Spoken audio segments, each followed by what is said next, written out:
Salut tout le monde, très urgent. Aujourd'hui, jeudi 9 octobre 2025. Beaucoup de gens se posent la question. Pourquoi avec tous ces armements qu'on nous a montrés les jours de la fête d'indépendance du Mali, mais pourquoi toujours il y a les attaques de terror? Je vais vous donner la réponse. La réponse est très simple. Vous voyez cette dame-là. Cette dame, elle est conseillère au service de renseignement dont le général Modibo Koné est le patron. Voici Modibo Koné avec la dame que je vous ai montrée. Ils ont fait une réunion secrète. Modibo Koné aurait envoyé la dame d'aller voir les marabouts. Les marabouts les ont dit, les militaires qui sont au front là, ils sont fâchés contre vous. Hein. Donc ils refusent d'envoyer les armes au front. Ça, c'est une nouvelle révélation que je suis en train de vous donner aujourd'hui. Cette dame est la copine de Modibo Koné, du chef de service de renseignement. C'est elle qui a dit à Modibo Koné de ne pas envoyer les armes au front. Que sinon que les militaires là sont fâchés, hein, ils vont se retourner contre eux, d'après ce qu'un marabout les a dit. Voilà la dame, elle s'appelle Mariam Diallo. Celui qui lui dit non, je vais sortir avec d'autres révélations. Voilà ce qui a été dit. C'est une dame. Hein. Le Mali est dirigé aujourd'hui par les copines de ces colonels-là. Voilà une copine. Voilà ce qui vient de se passer. Ils sont allés voir Assimi Goïta. Assimi Goïta dit qu'il n'y a pas de problème. Les armes lourdes là sont tous à Bamako. À part Kidal. Il y a plusieurs localités par mesure. Parce que c'est ça. Je ne vais pas dire le nom des autres. Il y a plusieurs localités où il y a manque de munitions. Ouais, les terreurs, non seulement il y a plusieurs problèmes. Depuis qu'Assimi Goïta a arrêté ces officiers-là, il y a plusieurs soldats qui refusent de se battre. Un. Deuxièmement, il y a aussi les problèmes de munitions aussi. Il y a aussi les problèmes de la maîtresse d'Assimi Goïta qui a démoralisé la troupe. Ce monsieur est en train de détruire le Mali avant de partir. Parce qu'il va partir. Assimi Goïta va partir. Mais ce qui me fait mal, je ne veux pas que le jour où Assimi va partir, il ne faut pas que le pays soit complètement gâté. C'est pour ça que j'aurais voulu que les militaires prennent leurs responsabilités et puis les chasser le plus vite possible. Tôt ou tard, Assimi Goïta sera chassé. Mais je ne veux pas qu'on attende trop longtemps avant qu'il ne soit trop tard. Voilà une dame qui décide l'avenir du pays. Une copine d'un militaire. En tant que patron du service de renseignement. Le premier souci, c'est de chercher là où se trouvent les terreaux. Le premier souci des renseignements, c'est de chercher comment détruire les terreaux. Il est à Bamako là-bas, en train de créer la division, la haine entre les Maliens. Ils sont dans le groupe WhatsApp. Ils sont en train d'envoyer les jolies filles d'aller escroquer les gens. Ils sont assis à Bamako là-bas. Pendant que le pays brûle. Et ils sont à l'aise là-bas. Qu'est-ce qui se passe aujourd'hui? Je vais vous montrer le patron de la DGSE. Avant le coup d'État, c'est le général Moussa Diawara qui était le patron du service de renseignement du Mali. Général Moussa Diawara, voilà sa photo. C'est le meilleur patron de la DGSE malienne. Du service de renseignement malien, je m'excuse. Ce monsieur, quand il était au niveau de la sécurité d'État du Mali, il a créé la division. Les groupes armés du MNLA, les mouvements nationaux de l'Azawad là. Ce monsieur, quand il était le patron du service de renseignement du Mali, il a créé la division au sein des groupes armés. Ceux qui étaient contre le Mali, il a créé la division. Le mouvement qu'on appelle MSA, le mouvement Sali de l'Azawad. Il y a des groupes Touareg qui ont pris les armes, qui défendent le Mali. Celui qui a fait le travail là, c'est l'ancien patron du service de renseignement. Il s'appelle général Moussa Diawara. Nous, quand on sortait contre la France, c'est lui qui nous aidait à côté. C'est lui qui nous disait de ne pas reculer. Mais avec Modibo Koné, lui, il est avec les jolies filles seulement.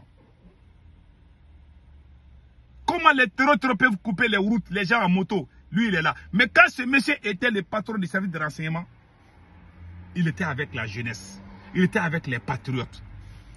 Mais quand le vagabond l'a pris là, voilà sa folie, voilà le vilain garçon là. Il peut même pas lire il peut même pas lire 2 phrases en français, ce monsieur. Voilà, Modibo Kone. C'est lui, au lieu de travailler, il crée les problèmes entre les gens. C'est lui qui a fait tout, même le fait de radier les militaires là. C'est lui qui a poussé Assimi Goïta à le faire. Le monsieur là, avec sa maîtresse. Voilà sa maîtresse. Mariam Diallo. Ce sont ces 2 vagabonds là qui ont créé. Non seulement il refuse d'envoyer les armes au front. Toutes ces armes que vous avez vues à Bamako là sont toujours à Bamako. Parce qu'il y a les marabouts qui ont dit que si jamais Assimi Goïta envoie les armes au front là, que les militaires vont prendre ces mêmes armes pour retourner puis chasser Assimi Goïta au pouvoir. Il y a les armes à Bamako. Assimi est devenu un blocage pour le Mali. Avec son service de renseignement, ce clan mafieux doit être balayé avant qu'il ne soit trop tard. Si on continue comme ça, le pays va tomber. Je ne souhaite pas. J'aime mon armée, j'aime mon pays, mais je ne veux pas qu'on continue comme ça. Ce n'est pas du tout bon pour l'image du Mali. Un patron de service de renseignement qui passe tout son temps entre les jolies filles. Tantôt une ici, tantôt une à l'autre là. Le rôle des services de renseignement, c'est de chercher là où se trouvent les ennemis. Mais lui, il est à Bamako. Même si vous êtes assis, vous êtes en train de former un groupe là, lui, il veut que les chefs de groupe soient de son côté. Il ne se soucie pas comment traquer les terreaux. Mais l'ancien service de renseignement du Mali, lui, il a travaillé pour traquer les terreaux, pour créer les problèmes. Quand Moussa Diawara était le patron du service de renseignement, les terreaux se tiraient entre eux-mêmes. Ils travaillaient matin, midi et soir. Voilà, un petit vagabond est devenu un ancien voleur de bétail. Ce monsieur-là était un voleur de bétail. Est-ce que les gens savent?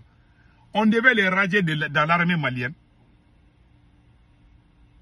Quand on était en train de prendre la décision, il y a eu coup d'État. Il a participé au coup d'État. Voilà pourquoi il est devenu le patron du service de renseignement du Mali. Parce qu'il a participé au coup d'État. C'est lui, les militaires voyous qui volaient les bétails des peuples là. C'est lui, il fait partir. La population de Bandiakara avait marché contre lui. Vous avez entendu ça là? Il y a la population de Bandiakara qui avait fait une marche contre lui avant le coup d'État. Il dérangeait les gens. C'est un vagabond, un ancien voleur de bétail. Il volait les moutons et les vaches des cultivateurs. Ce monsieur faisait ses sales coups. C'est lui aujourd'hui qui est le patron du service de renseignement. J'ai des journaux. Je jure sur les Corans, j'ai des journaux qui écrivent dedans. Et puis, c'est fait quand il était ministre. Il ne peut même pas parler une bonne phrase en français. C'est un illettré. Donc, tout ce qu'il fait là, c'est cette dame qui le guide. Tout ce qu'il fait, c'est cette dame qui le guide. Cette dame que vous voyez là, c'est cette dame qui a son pied et sa main. C'est elle qui décide tout à sa place. Voilà mon pays. Voilà mon pays. Et il refuse d'envoyer les armes lourdes au front. Le rôle des renseignements, c'est d'aller chercher les ennemis. Mais ils ne font pas ça. Et pire encore, il y a des choses que je ne vais pas dire sur les... Même le fait de radier les officiers là dans l'armée. Elle est complice de ça. C'est pour ça que vous te dit quelque chose. Ce qui se passe au Mali, les gens vont comprendre bientôt. Ce qui se passe au Mali, il y a ce que Sékou Touré a dit, je vous laisse écouter. Vraiment de voir l'avenir et de revenir à la vérité. On ne peut pas construire l'avenir en s'enfermant dans la confusion.